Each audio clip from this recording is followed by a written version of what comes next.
एक सल्तनत जिसकी सरहदें ज़मीन पर नहीं रुकती थीं, हवा जिसकी सवार थी, जिन जिसके मजदूर थे, परिंदे जिसके जासूस थे और इंसान जिसके हुक्म पर सफ बांधते थे।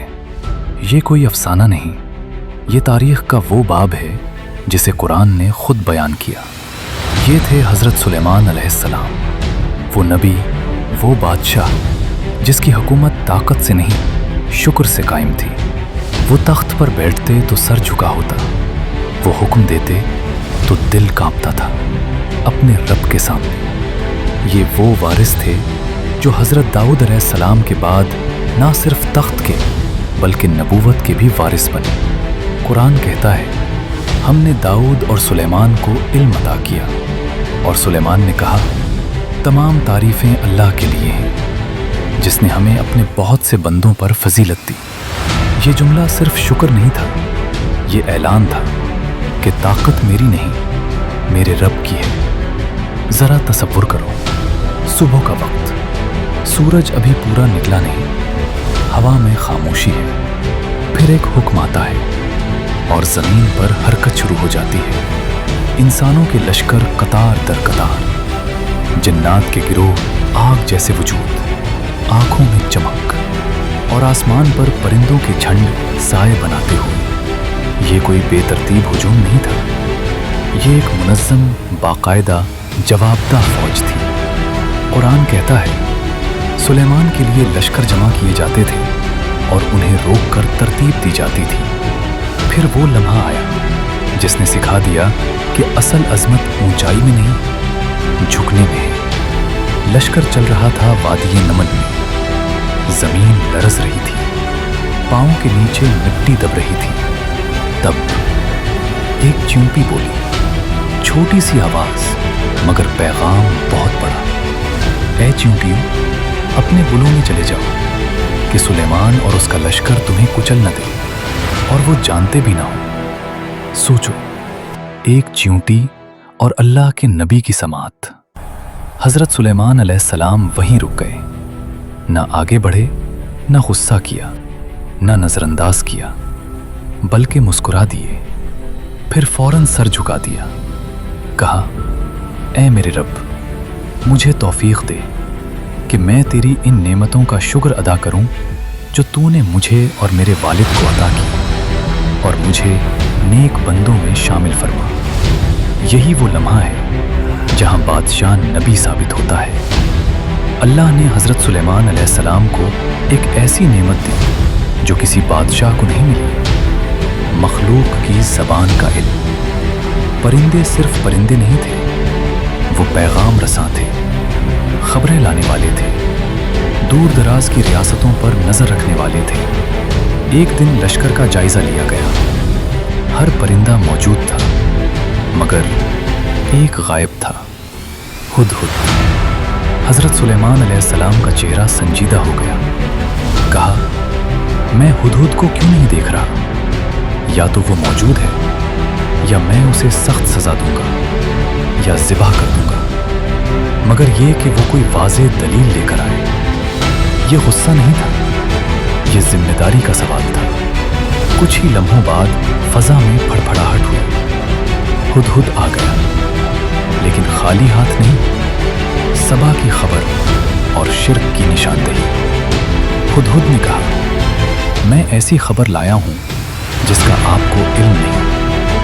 ये जुमला गुस्ताखी नहीं था, क्योंकि इल्म अल्लाह के हाथ में है। हुदहुद बोला, मैं सबा से आया हूं, वहां एक औरत हुकूमत करती है, उसके पास बड़ा तख्त है, लेकिन वो और उसकी कौम अल्लाह को छोड़कर सूरज को सजदा करते हैं। यहाँ हज़रत सुलेमान अलैहिस्सलाम खामोश हो गए, क्योंकि ये सियासी मसला नहीं था, ये अक़ीदे का मसला था, और नबी का असल मैदान अक़ीदा ही होता है। उन्होंने कहा, हम देखेंगे कि तू सच कह रहा है या झूठ बोलने वालों में से है। और फिर दावत का वो दरवाज़ा खुला जिसने तारीख बदल दी। हज़रत सुलेमान अलैहिस्सलाम ने एक ख़त लिखवाया, न लंबा, न फ़लसफ़ियाना, न धमकियों से भरा, सिर्फ सच। ये सुलेमान की तरफ से है, बिस्मिल्लाहिर्रहमानिर्रहीम। मुझ पर सरकशी ना करो और फर्माबरदार होकर आ जाओ। ये ख़त अल्फाज का मजमुआ नहीं था, ये ऐलान था कि ताकत का सरचश्मा तख्त नहीं अल्लाह है।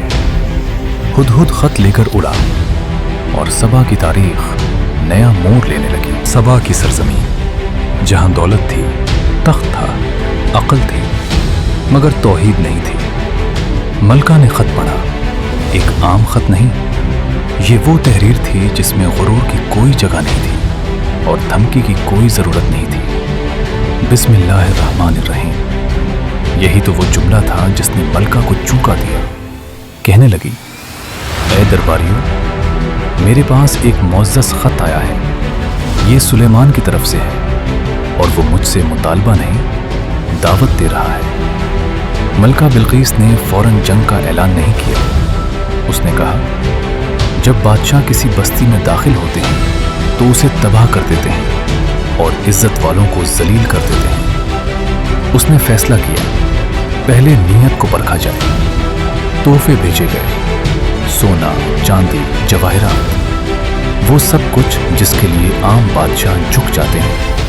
लेकिन जब ये तोहफे हज़रत सुलेमान अलैहिस्सलाम के सामने रखे गए तो उन्होंने पलक तक न झपकी। कहा, क्या तुम मुझे माल से मदद देना चाहते हो? जो अल्लाह ने मुझे दिया है वो तुम्हारे माल से बेहतर है। ये वो लम्हा था जब वाज़े हो गया, ये बादशाह दौलत का भूखा नहीं, ये हक का तालिब है। जब मलका ने खुद आने का फैसला किया तो हज़रत सुलेमान अलैहिस्सलाम ने अपने दरबार में एक सवाल किया, तुम में से कौन है जो इसका तख्त मेरे पास ले आए इससे पहले कि वो फर्माबरदार होकर आए? ये ताकत का मुजाहिरा नहीं था, ये अल्लाह की नेमत का इजहार था। एक ताकतवर जिन बोला, मैं उसे आपके उठने से पहले ले आऊंगा। लेकिन फिर एक और आवाज आई, वो जिसके पास किताब का इल्म था। उसने कहा, मैं पलक झपकने से पहले ले आऊंगा। और अगले ही लम्हे तख्त मौजूद था। हज़रत सुलेमान अलैहिस्सलाम ने तख्त को देखा और फौरन कहा, यह मेरे रब का फजल है ताकि वो मुझे आजमाए कि मैं शुक्र करता हूं या नाशुक्री। मलका दरबार में दाखिल हुई। सामने एक शानदार महल था, जमीन शफाफ थी, ऐसी कि नीचे का मंजर साफ नजर आ रहा था। मलका ने समझा कि पानी है, दामन उठा लिया। तब हजरत सुलेमान अलैहिस्सलाम ने फरमाया, ये शीशा है। का समझ गई कि ये वो बादशाह है जो दिखाकर धोखा नहीं देता। इसी लम्हे वो बोल उठी, ऐ मेरे रब, मैंने अपने नफ्स पर जुल्म किया और अब मैं सुलेमान के साथ अल्लाह रब्बुल आलमीन पर ईमान लाती हूँ। हज़रत सुलेमान अलैहिस्सलाम अपनी ज़िंदगी के आखिरी दिनों में अल्लाह के काम में मशगूल थे। असा के सहारे खड़े थे। जिन्नात समझते रहे कि नबी जिंदा है और वो काम करते रहे। महीनों गुजर गए। फिर एक दिन असा को दीमक ने खाया और जिस्म ज़मीन पर आ गिरा। तब जाकर जिन्नों को मालूम हुआ कि वो तो कब की वफात पा चुके थे। कुरान ने ऐलान कर दिया, गैब का इल्म न नबी के पास है न जिन के पास, सिर्फ अल्लाह के पास। कौमें आज भी हजरत सुलेमान की ताकत पढ़ती हैं मगर उनका शुक्र नहीं पढ़ती। हम ताकत चाहते हैं मगर आजिज़ी नहीं। हम इख्तियार चाहते हैं मगर सजदा नहीं। आज हमारे जिन टेक्नोलॉजी हैं, हवा हमारे सिस्टम्स हैं, परिंदे हमारे ड्रोन हैं और तख्त हमारी स्क्रीनें हैं। लेकिन सवाल वही है, क्या हम शुक्रगुजार हैं या खुद को सब कुछ समझ बैठे हैं? जिस दिन अल्लाह ने असा गिरा दिया, सब सिस्टम खामोश।